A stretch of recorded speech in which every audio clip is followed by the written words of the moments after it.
For a few hours this morning, they stopped the traffic. This was dubbed the Women's March. Venezuela's women say they are bearing much of this nation's pain. I have a son who's 17 years old. I want my child to leave the country. I don't want him here. I'm afraid every time he goes out. I can't take it anymore. I am here for my children, for all those brave women that are helping in the struggle. We are tired of this. We want freedom. These demonstrations are not just for a Venezuelan audience. They are in part aimed at raising the profile of this country's beleaguered opposition internationally. The group's most prominent spokeswoman is Lilian Tintori. The international community are with us. We travel around the world for 2 years and 8 months. This is a dictatorship. In fact, the international community remains divided in its approach to Venezuela.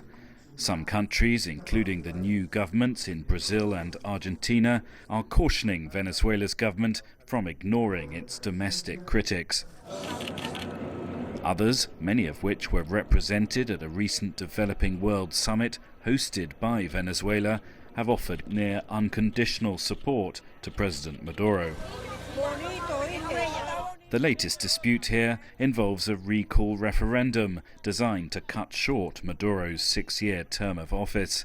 The procedure is written into the Venezuelan constitution.